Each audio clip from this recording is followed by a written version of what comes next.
Alright. Okay guys, welcome sa panibagong episode ng The Yoji Podcast. This is your host, Yoji.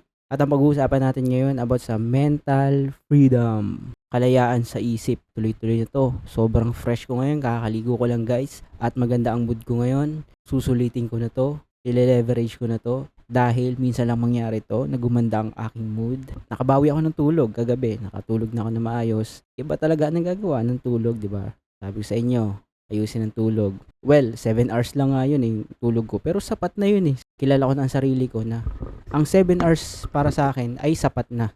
Makakagalaw na ako na maayos noon. Maganda ang isip ko, maaliwalas. Ready. Mataas ang energy ko ngayong araw. Dahil nakatulog ako na maayos. Pero kasi pag 4 hours lang, 3 hours, wala talaga. Lantang gulay. Pero ngayon, makikita nyo naman. At maririnig nyo sa akin boses na sobrang positive at maraming energy, mataas ang energy. Kaya ko mag 3 rounds sa boxing ngayon, 3 minutes. Grabe. Kala nyo madali yun 3 minutes sa boxing, tapos 3 rounds. Tol, 1 minute pa lang, wala na, maubusan ka na ng hangin. Yun nga, ang pag-uusapan natin ngayon ay about sa mental freedom. Kung mapapanood nyo itong video na to, napanood nyo na yung isa kong video na nilabas kanina, yung lumabas ako, tas nag-video ako dun sa labas, kung saan may mga tao. Gusto kong talakayin. Marami sa atin ang gustong simulan ng isang bagay, pero nauunahan tayo ng hiya, nauunahan tayo ng takot, at yung fear natin sa crowd ba. Pag may mga tao, binababa mo yung camera mo, tas kung magbibideo ka man, nakaganto. Yung hiya, yun yung pag-uusapan natin ngayon kung paano siya ma-overcome o bakit nga ba meron ganoon. Sige, unang-una sa lahat, ang school system natin, ang education natin dito sa Pilipinas, nakadesign yan para maging alipin tayo, magtrabaho. Yun lang yung nakadesign. So, ang isip natin, wired na yan para gano'n na huwag ka nang lumabas, huwag ka na mag-explore ng iba, mag-aral ka lang dyan, tapos magtrabaho, tapos kikita ka na, tapos magpamilya, tapos mamamatay ka na. Yun lang, para maging alipin, to become a slave. Yun nakadesign ang school system dito sa Pilipinas. Naiintindihan ko kung bakit karamihan sa atin ay may malaking takot sa dibdib na ayaw simulan ang isang bagay. Dahil tinrain tayo na maging ganun. Maging alipin ba? Alipin ng salapi. Alipin pa rin naman ako ng salapi. Hindi ko naman tinatanggi yun. Pero ngayon, mas nabubuksan yung isip ko ba na ay ganun pala no? Okay. Ganito pala. So, lumalawak yung pangunawa mo, lumalawak yung isip mo. Sa kagustuhan mong makalaya na ayaw mong maging empleyado habang buhay, gumagawa ka ng paraan ngayon kung paano ka makakaalis. So, nadadagdagan yung knowledge mo, napapasukan ka ng pananaw, paniniwala ba? Ano nga ba talaga yung mental freedom na sinasabi ko? So, ito yung, hindi lang to about sa pag-video guys, baka ma-misunderstood nyo na about lang to sa pag-video. Hindi ang mental freedom, yung merong kang kalayaan na para kang bata. Observe nyo yung mga bata kung paano sila gumalaw, paano sila kumilos. Diba makita nyo, naglalaro sila, wala silang pakailam tol sa ginagawa nila. Minsan nga, kahit ma-aksidente na sila, wala silang pakailam. Talon sila, lalo na kung lalaki. Laro lang na sila ng laro, wala silang pakailam. Ini-enjoy lang nila ang buhay. Ganun ang mga bata, diba? Kasi meron pa silang freedom, hindi pa sila kulong, hindi pa sila na-train para maging slave. So, malaya pa yung utak nila. Nakita ko nga yung anak nung kaibigan ko. Sabi ko, grabe yung anak mo, no? Nakakatuwa kasi free pa siya free pa yung mind niya. Nagsuswimming siya doon, tapos wala siyang pakailam. Sisita-sita siya ng tatay niya. Huwag ka dyan, malalim dyan 'Di ba free yung mind niya, wala siyang pakailam kahit hindi niya alam na malalim doon. Basta swimming lang siya, tapos nandiyan yung tatay niya para i-guide siya. Tapos na-realize ko, dapat ganun din pala tayo. Kasi kung magiging free yung mind natin, hindi tayo mag-aalala na magkamali Kasi i-guide naman tayo ng Diyos di ba? Nakuha mo tol? Nakuha mo? Meron nag-guide sa atin. Kaya napakaganda na maging free kasi tatakot tayo pag naging free yung mind natin. Hala, nakakatakot yun. Baka magkamali ako dyan. Baka wala akong marating dyan. Baka pag sinimulan ko yan, mag-fail lang ako. Ito, alam na mga Christian to na kagaya ko. Sa church, tinuturo lagi yung childlike faith na parang maging bata sa pananampalataya. Kasi nga, ini-enjoy mo lang Wala kang pakialam sa sinasabi ng ibang tao, tapos ini-enjoy mo lang yung relasyon mo sa Ama, sa Diyos, which is sobrang ganda. And then bakit nga ba maraming tao ang physically free pero mentally trapped? Akala nila malaya sila sa katawan nila, nagagawa nila ang gusto nila, pero sa isip nila nakakulong sila. Hindi nila magawa-gawa yung mga gusto nilang gawin. Again, hindi lang to tungkol sa pagvi-video, paggagawa ng content. Sa lahat to is either gusto mo magnegosyo, gusto mo magtayo ng agency, gusto mo mag-public speaking, gusto mo mag-abroad, gusto mo magtayo ng bigasan, kaso yung mga kamag-anak mo pinipigilan ka, hindi yan, hindi, diyan ka na lang sa abroad. Huwag ka na umuwi kasi wala ka na ipapadala dito sa amin. Kasi pwedeng nasa dream job mo na ikaw.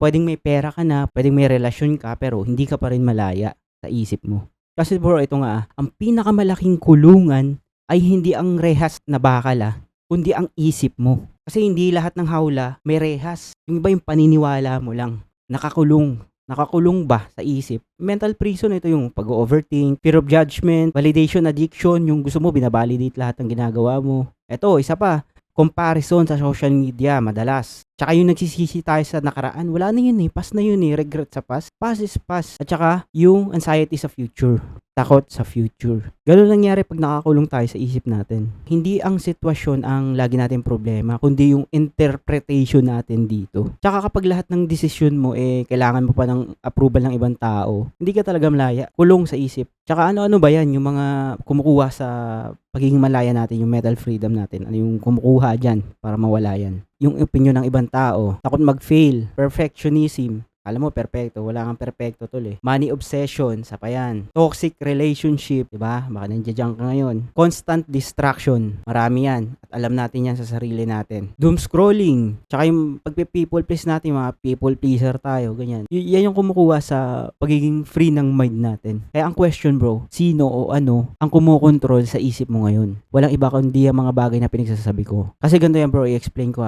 sa pinakakaya kong maikling explanation. Kapag ang isip mo, hindi mo siya makontrol ng 5 minuto lang hindi mo siya ma-off, hindi mo siya ma-off ng 5 minuto lang. Ibig sabihin, may kumukontrol na sa'yo. It's either yung phone mo, yung ibang tao, diba, distraction, kasi hindi mo siya makontrol Kailangan mo siyang hawakan, ikaw ang masusunod dapat. So may ibang kumukontrol. Yun ang ibig sabihin niya. Ito na, kung paano natin makakamit yung mental freedom. Unang-una sa lahat guys, accept what you can control. Tanggapin mo na hindi mo makakontrol lahat ng bagay. 'Di ba? Hindi naman natin kailangan kontrolin din ang lahat. Okay lang ang lahat. Makontrolado mo lang diyan ikaw, yung iniisip mo, yung sitwasyon mo ngayon, yung trabaho mo, hindi mo rin kontrolado 'yan. Ang control mo lang diyan kung paano mo gagalingan. Accept mo na lang na hindi mo kayang kontrolin ang lahat at hindi mo kailangan kontrolin ang lahat. Okay lang ang lahat.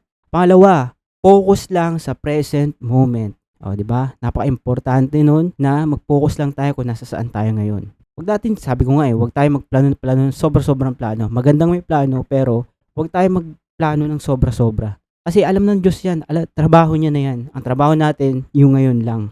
Today, this moment, kung nasaan ka ngayon, diyan ka lang mag-focus. At ito rin yung isa sa mga key points, build discipline, pray and trust God. Yan ang pinaka-importante mga key points na kailangan mo malaman para maging free yung mind mo. Magtiwala ka sa Diyos na alam niya ang lahat, alam niya ang ginagawa niya. Ang trabaho lang natin, yung disiplina natin, i-build natin sa sarili natin para makuha natin yung kalayaan sa isip. Yun lang pare ang pinaka-importante doon. Mag-pray ka, tsaka magtiwala ka sa Diyos na alam niya ang lahat. Siya ang bahala tol, ang Ama. Ang Diyos ang bahala sa atin. Huwag kang mag-isip ng kung ano-ano at mga sinasabi sa iyo ng tao, huwag kang magpa-apekto sa kanila.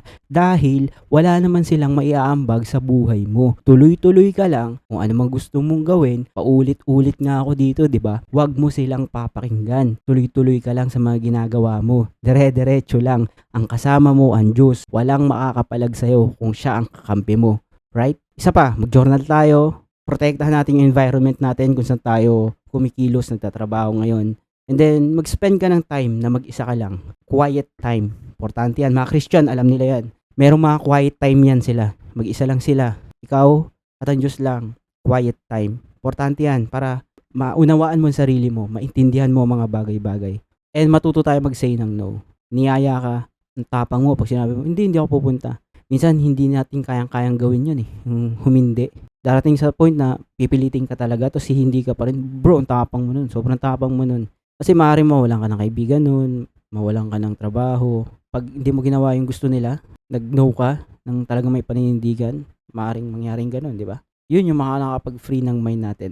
Freedom is not doing what you want. Freedom is doing what deserves your attention. Kung ano lang yung deserve ng attention mo na pagpukusan mo, yun ang totoong freedom. Kasi hindi naman lahat ng mga thoughts mo, yung mga iniisip mo, hindi mo naman kailangan paniwalaan yan lahat eh. Yung mga papasok na thoughts mo dyan, nasa environment natin, kung ano yung nakikita natin. Kaya hindi yan lahat galing sa Diyos. Hindi mo siya kailangan paniwalaan lahat. And then, ito na yung mga gusto nyo, yung mga sign. Ito yung sign na free yung mind mo.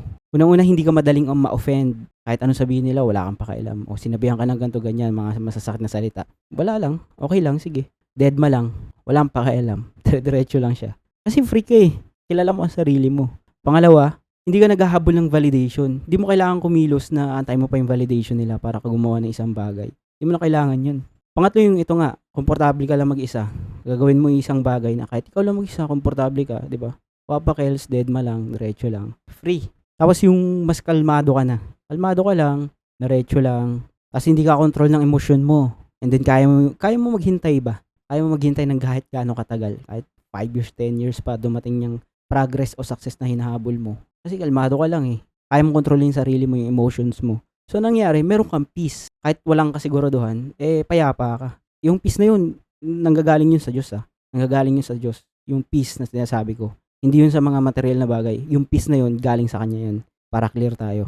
Kasi yun ang totoong peace. Kahit sobrang ingay ng paligid mo, sobrang ingay ng mundo, pero tahimik yung isip mo na okay lang ang lahat. Okay lang pala ang lahat. So, dito tayo magtatapos. Yung tatanungin kayo ng question, ano yung mga bagay na kailangan yung pakawalan? Tingin mo, isipin mo yan. Ikaw ang makakasagot niyan. Kailangan mo pakawalan yan para maging free ka. It's either yung mga bad habits mo, o yung hiya mo, yung takot mo, kailangan mong pakawalan, o yung mga regret mo sa past, kailangan mo nang bitawan yan para lang makalaya yung isip mo. O kung ginawa ka ng masama dati, na broken hearted ka, iniwan ka, sinaktan ng puso mo, bitawan mo na tol para makalaya ka na. Para tapos na rin, di ba? Para wala ka na rin iniisip, para free na yung mind mo, meron ka ng peace. 'Di ba? Kasi matagal mo na kinukulong yan eh, yung thought na yan, yung thought sa isip mo, matagal na nakakulong yan sa isip mo. Baka ano sabihin ng iba? Baka kaya kasi tuli. Sisimulan ko yun, wala namang ano dyan, wala namang kita dyan, paano ako makapapakain yan? Pakawalan mo na tol. Pati yung mga tao na nanakit sa'yo, pakawalan mo na sila tol. Palayain mo na tol, wala na yung tao eh. Matagal na yun eh. Patawarin mo na rin para tapos na, di ba? Lumabas ka na dyan sa kulungan mo. Lumabas ka na. At gusto ko kayong i-remind ulit, ang pinakamalaking kulungan, greatest prison mo ay yung isip mo. Pero yan din naman ang greatest freedom mo. Yan ang malaking kalayaan pag nakalaya ka na dyan sa isip mo. And your choices daily choices, di ba? Ikaw ang pumipili niyan. Sabi nga nung pinapakinggan kong pastor ba yun o motivational speaker, sabi niya, yung mga pulubi daw, pinipili daw nilang maging ganun kasi yung partner ko maawain yun sa mga ganun, yung mga homeless. Lalo na pag matatanda, maawain talaga siya doon. Yung puso niya, habag na habag siya sa mga ganun tao. Tapos sinabi ko sa kanya na, alam mo, pinipili nila yun na maging ganyan. Kasi bago sila, for example, naging baliw na sila dun sa kalsada, bago sila maging baliw, meron silang choice na piliin na ayusin yung buhay pa nila. Pero mas pinili nila na mamalimos na lang, manghingi na lang sa iba, o iasa na lang sa iba yung buhay nila. Choice nila yun. Hindi natin choice yun. Sila ang pumili kung nasa saan sila ngayon. Yun. Kaya importante yung choices mo daily. Piliin mo ang tama. Pwede yan. Pero hindi ko sinabing hindi ka mag-enjoy. Mag-enjoy ka, pero piliin mo lagi ang tama. Inuulit ko, mental freedom ay hindi pagtakas sa mga problema ha. Ang mental freedom ay hindi mo hinahayaan yung problema mo na hawakan yung utak mo. At the end of the day guys, wala rin kwenta tong lahat ng pinag-uusapan natin kung wala siya. Sino siya? Ang Diyos. So whether you eat or drink or whatever you do, do it for the glory of God. Yun lang brother. Peace.